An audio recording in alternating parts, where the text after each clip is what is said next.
Attention, cette émission est laissée à la discrétion de l'auditeur. Les propos et les opinions peuvent choquer. Oreilles sensibles s'abstenir.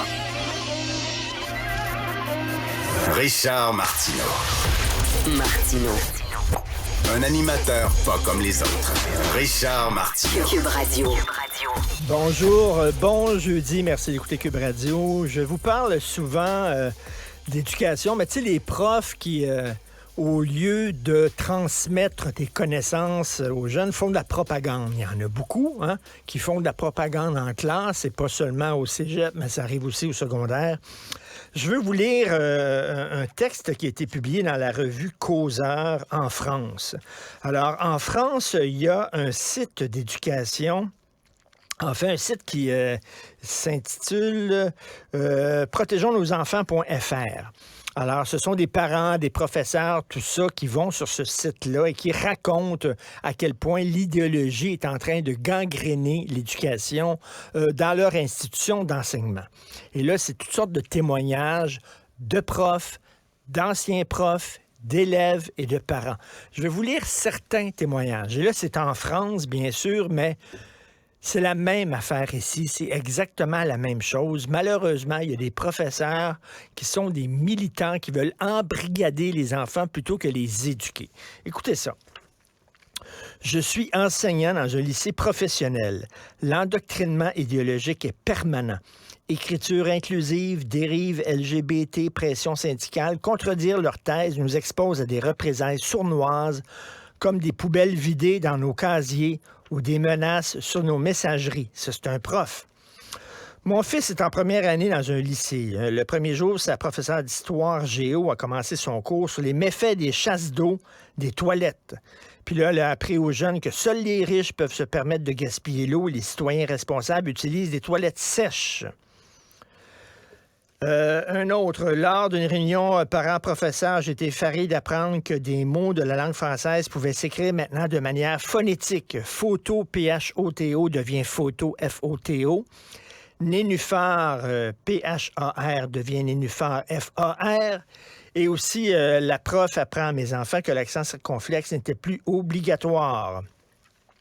Autre témoignage. En anglais, notre prof nous dit à chaque cours qu'on n'a pas le temps de faire de la grammaire. Les 4 chapitres que nous avons abordés sont les bienfaits de l'immigration et le multiculturalisme, les gentilles éoliennes versus le méchant nucléaire, le genre et les stéréotypes. En histoire géo, ma professeure est islamo-gauchiste. C'est un étudiant qui écrit. Ma professeure est islamo-gauchiste. Lorsqu'on a étudié la démographie, elle nous a martelé que sans l'immigration, la France serait un pays du tiers-monde et que toutes nos victoires militaires étaient dues aux immigrés. Ça, c'est enseigné à l'école en France. Il y en a une qui dit Z, vous savez, là, sur les tanks russes, Z, ça veut dire nous allons gagner. Alors, ils mettent Z, les soldats, sur les tanks russes, et la prof, elle a enseigné que Z, ça voulait dire Zemmour. Bien sûr qu'ils mettent Zemmour sur les tanks russes, c'est sûr et certain.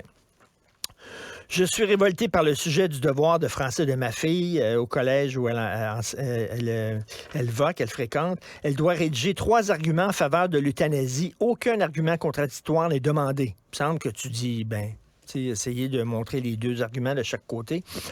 Au lycée de mon enfant, le sujet du devoir de physique est de calculer l'énergie que va avoir une boule de pétanque lancée sur un policier. Pas mal, ça, comme cours en physique. Pour la Journée mondiale de lutte contre l'homophobie et la transphobie, le collège de mon enfant a demandé à tous les élèves de porter un T-shirt aux couleurs LGBT. Est-ce que ça pourrait être volontaire, s'il vous plaît? Le jour de sa rentrée en maternelle, le fils d'un ami se trompe de toilette et entre dans celle des filles. Un instituteur l'a vu et lui a dit « Tu as le droit d'aller dans la toilette des filles si tu te sens comme une fille, c'est normal, ne t'inquiète pas. Tu peux être une fille. » L'enfant était tout mêlé, il s'est uriné sur lui et depuis, il refuse d'aller à l'école.